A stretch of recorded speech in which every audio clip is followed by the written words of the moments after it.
Welcome to a brand new video. We are back at it with the 6 a.m. Friday morning photography run. Continuing on with the series we started last week, taking you around to some of my favorite Toronto photo spots, showing you the locations in the city if you're wanting to visit, and giving you some of those content creation tips and tricks along the way. So today's video, we're actually gonna be talking about mobile photography. We've got the iPhone 15 Pro that I'll be showing you today's examples with, and giving you some of my favorite content creation tips and tricks to make sure that you can just take incredible phone photos wherever you might be going. There are 101 different ways you can go about creating like great photography with your phone that honestly is comparable to a mirrorless camera in a lot of ways. So we're gonna be shooting at one of my favorite sunrise locations today, the Bathurst Street Bridge, which this is the location, just located on the west side of the city.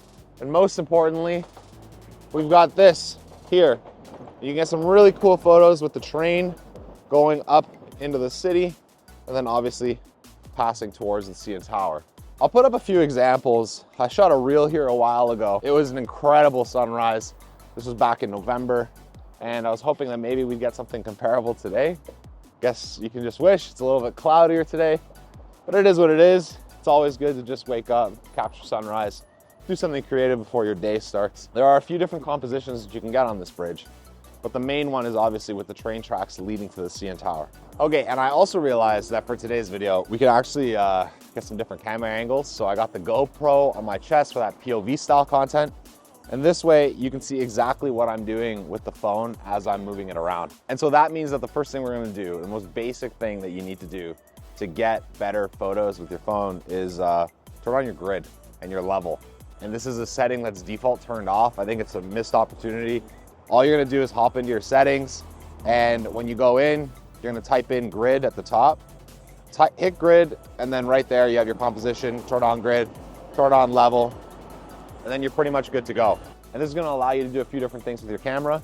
So the first one of which is now, if you look at my phone, you can see we have a rule of thirds added to the camera frame. And this is really important because it allows us just to have nicer compositions. So we've got some really cool leading lines just out in front of us that I definitely want to make use of.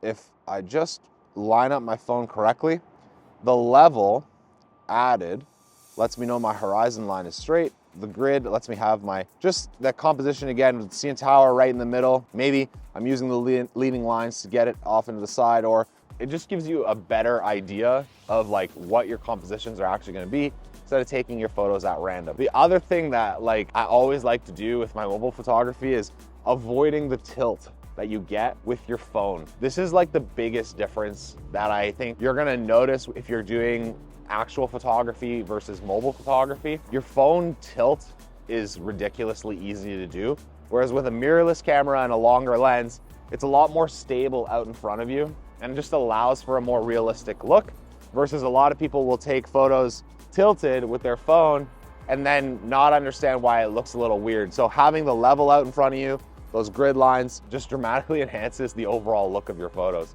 And as I'm talking, there's this ridiculous car honking its horn behind me.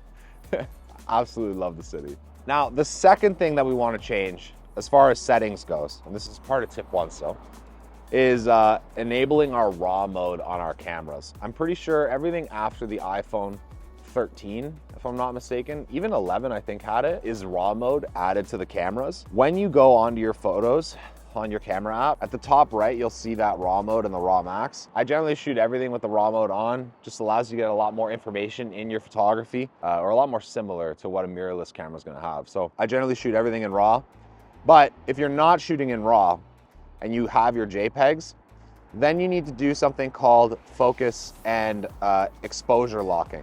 And this is something that also applies to your videos.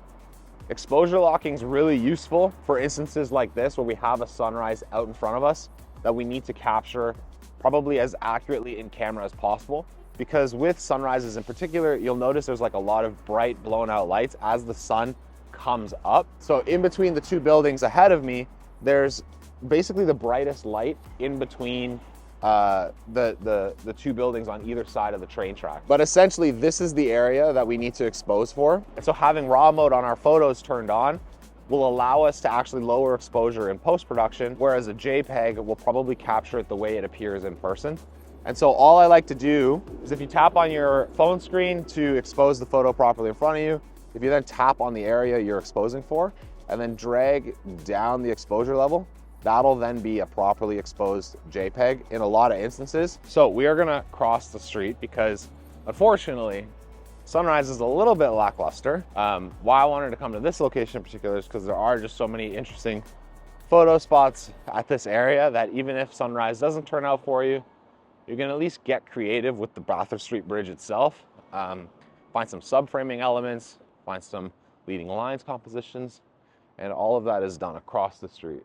So let's do that. And so the second tip at this location is really just finding natural compositions. So we both obviously have leading lines in both directions, but the way that the bridge is designed, there's so many opportunities just to use the bridge to frame up different subjects, namely like the CN Tower off in the distance. So I'll show you how to get that shot as well. The CN Tower actually can get subframed up in between these bars. So what's really cool is if you have somebody walking into frame here, and then the CN Tower just off into the distance, these bars here actually subframe your subject, which in this case would be the CN Tower. So we're gonna grab that shot quickly before this guy moves, cars come.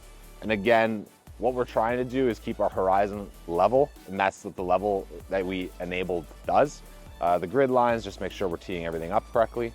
And so that just allows you to get a more truer, more accurate view of what the photo looks like to the human eye than having it warped and tilted with with the way your phone lies. So that's the shot. Really cool because of the subframing elements with the CN Tower. I actually also love this location because I ran my first half marathon here, and I have some cool videos actually running here, and every time I come here, it's a good memory.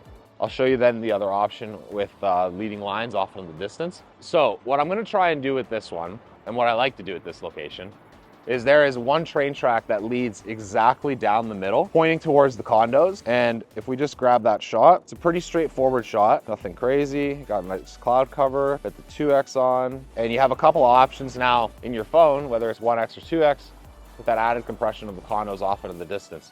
Now, I shoot my photos a lot with compression. I mentioned in the last video, I shoot things at like 35, 50 mil. And the reason why is just because I find it grabs attention quicker with your photos. If you add that extra layer of compression with a camera lens, I think it just is a nicer photo. The phone, my struggle with it is you have to kind of know what it's gonna look like with an actual camera to know how the phone is gonna, like what you have to make the phone do to make it look good, if that makes sense. Because if you take this photo at the 1X, it's a fine photo, but it just seems very far away and it still seems overly digital. Whereas 2X would be the natural way to take it if you actually had a camera. I feel like you're missing it. So now finally the trains come, and this is what I've been waiting for. And it's a lot cooler of a photo when you have the train, because it's just another element to the photo, a little bit more dynamism. You can actually get some added leading lines into the shot, and it tells a bit more of a story. That's another thing I like to focus on is like with mobile photography, you might a lot of times like just snap away. You have endless amount of shutters that you can take, but focusing on the story is probably the most important part. So just being a little bit more intentional with like what you're taking a photo of and waiting for those things that might add a little bit nicer of an element to the photo you're taking, like the train, is super important in my opinion. So those are the two main photos. Leading lines, subframing, capturing those different elements. We're now gonna head on over to another location I like to go to, which is called Point de Luz. Actually, we're gonna go this way, so it's quicker. And then I wanna go to the well. We'll see how the well works out though. So this is our second location, and it is directly across the tracks. It's honestly just a quick walk. It's not too bad. We're gonna walk on up to get underneath the bridge, and we can talk about my next tip for mobile content creation, which is to take your phone. And a lot of people will take photos like this, but if you're looking to get creative and to take photos that a lot of people normally wouldn't take, you actually want to flip your phone upside down. While we're here, we're gonna get the main shot that I'm thinking about. And remember, all we're gonna do is take our phone, not take a photo like this, take the photo like this instead.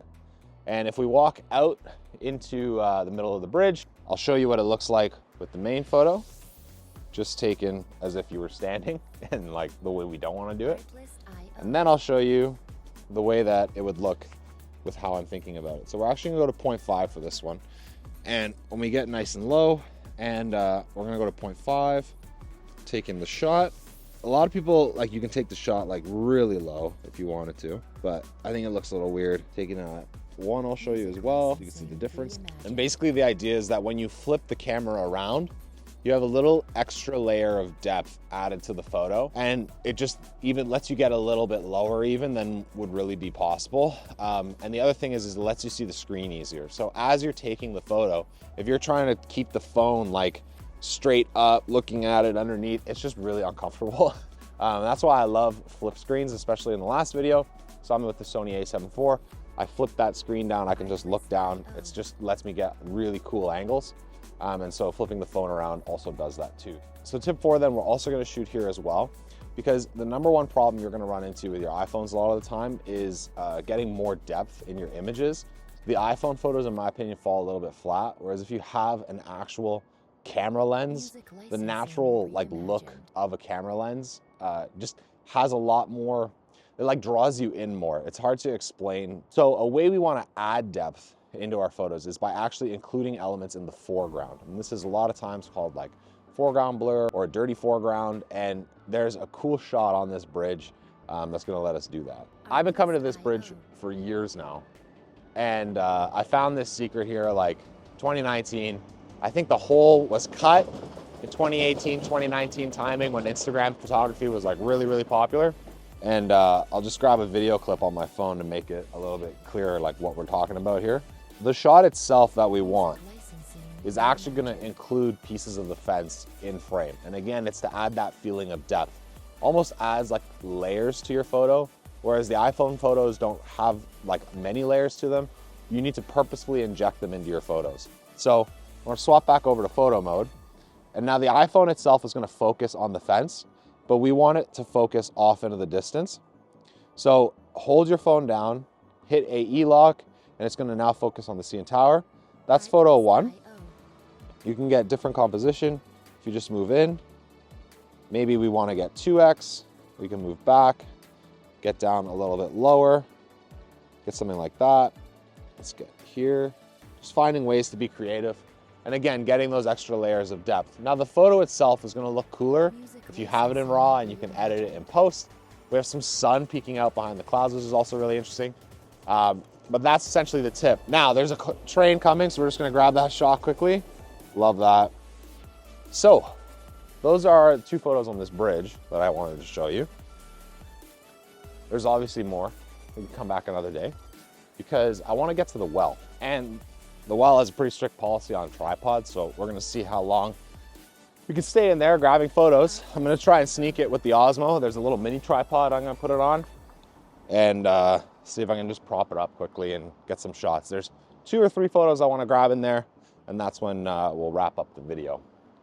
Okay, so we made it to the well, and there's one main photo that I wanna grab with my camera or my phone, and it is gonna be right up here. Get a really good shot of the main atrium, and I haven't taken enough photos of this location yet. Fortunately, the Osmo Pocket tripod is very low to the ground. So, same idea, we're gonna take what we learned, get that 1x frame, pull out the 1.5, and this is definitely a shot you wanna get wide. You wanna get the full detail of the building. And again, so this is the warp I'm talking about. This is with the ceiling. And then if you look at the level, keep it in line with the staircase. That's what we're trying to do, is with the staircase area here. If we just do that, it's gonna lead to a much nicer photo. Now, the final tip that we can talk about is getting creative with the lenses that we have available to us. And why that's important is because we obviously have like some cool details in the roof. We have some other details of like the structural supports that we can take photos of. And so you'll see me swapping between the 1x lens, the 0.5 lens, the 2x lens like quite often in today's video. And I think my next, like the final tip is really just get creative with the camera lenses and don't worry too much about quality. It's probably better to just focus on getting the shot than it is on worrying about what lens you're using. I feel a lot of times, if you are doing mobile photography, people will care too much about the fact that, oh, well, it's not my 48 megapixel sensor or whatever, when you really shouldn't be worrying about that kind of thing. So as you can see, I'm just gonna grab this at 1x. Found a good example for a 3x. So a lot of the times when you're doing photography with like a bigger mirrorless body, Compression of repeating elements is something that you can take advantage of. And a lot of the times the phone doesn't see repeating elements the same way. And so here's what I mean, is if you look at this part of the building, it just kind of looks like windows, obviously.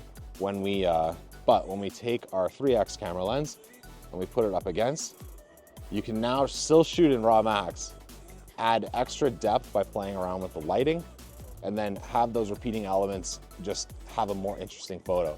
So a lot of times if you're making a photo carousel where you take your hero shot, which would be the main photo of the well, maybe you have an extra shot of like the hallway that I took a photo of. You can then include a detail shot, which is this repeating elements side of it. And maybe you then find a street photo somewhere else that also works for you. Then you now have a pretty cool photo carousel that tells a bit more of a story of the location you're in, rather than just one like Instagram banger, if that makes sense. But that will take us to the end of today's video. It is now 7:30. We're gonna head on back home, get some work done, wrap up the week. It's Friday. I'm wondering if I gotta make these videos a Friday series or not. If I come down on Friday mornings and show you photo spots in Toronto, or if I just kind of keep it more chill. Another idea I had was to I want to figure out how to make these more street photography oriented too. It's obviously extremely hard to shoot street photography while holding this camera in one hand. It might be possible with the phone, so maybe that's an idea I try out. So yeah, let me know what you want in the comments below. We can talk about it. If there's any other videos you want some tips and tricks on. And yeah, just want to say thanks for watching, and I'll see you all in the next one.